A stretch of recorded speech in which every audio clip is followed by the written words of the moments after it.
Good morning to all. We are seeing the video on control systems.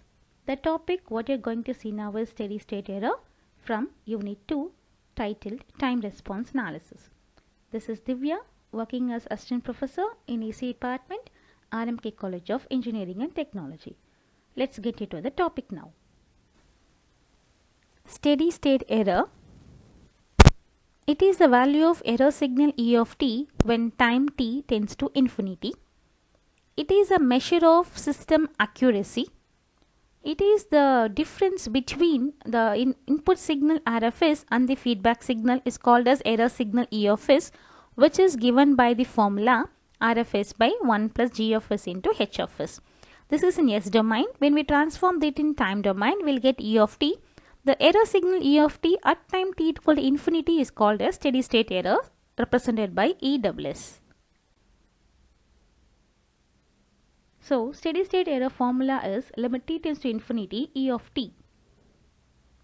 In S domain, it is given as S tends to 0 S into E of s. Let's substitute the formula for E of s. We'll get steady state error formula like this. Static error constants. When we have a standard input signal like step, ramp, parabolic or impulse signal, our steady state error may be 0, it may be constant, it may be infinity. So the value of the steady state error depends upon two parameters. One is type number of a system and then input signal to the system. Let's recall what is type number. Type number means number of poles that lie at the origin. So when we have a type 0 system, it produces constant error when the input is step signal. Type 1 system produces constant error when the input is ramp signal, or otherwise we can call it as velocity signal. Similarly, type 2 system produces constant error when our input is parabolic signal, other name for that is acceleration signal. We can have three error constants which are called as static error constant. First one is given by the symbol Kp, named positional error constant. Second one is Kv, velocity error constant. Third one is Ka, acceleration error constant, and these are the formulas for all the three. When we have a unit step input, what will be the steady state error? Means we have written the error formula. The input is unit step means RFS is equal to 1 by S. Let us substitute the value of RFS in our formula. We get limit S tends to 0, 1 by 1 plus G of S into H of S. The limit is applicable only to the second term on the denominator. So let us rewrite that, and we are going to give a name called Kp. This Kp is called as positional error constant. When we have a type 0 system, our steady state error will be constant. When we have a type 1 system, our steady state error will be 0. And when we have higher end systems, it is also 0.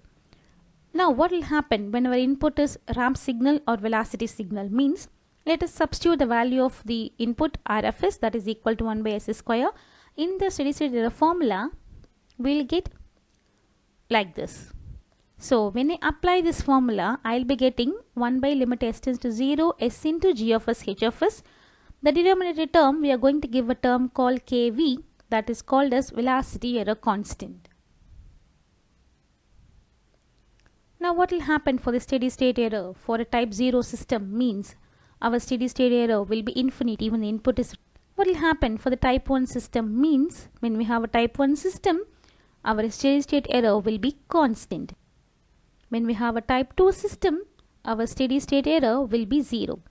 This is the 0 for all higher order systems like type 3. Now third case, when the input is acceleration signal, what will happen to a steady state error?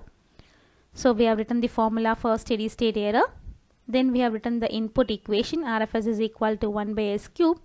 Let us substitute over there. I will be getting limit S tends to 0 S square into G of S H of S on the denominator, which is given as a term called Ka, that is called as acceleration error constant. Now when we have a type 0 system, what will be the steady state error? Means our steady state error will be infinity when the input is unit parabolic. What will happen when the input is type 1 system? Means our steady state error will be infinity. Now for type 2 system, our steady state error will be constant. For type 3 system, our steady state error will be 0. This is 0 for any higher order systems above type 3. Now, when we write this as a table, one side we are having input signals and other side we are having type number of system. Now you can see here, type 0 system produces constant error for unit step, whereas type 1 produces constant error when the input is unit ramp. Type 2 system produces constant error when the input is unit parabolic. So this is what we have to remember. Thank you. We'll meet again in your next video.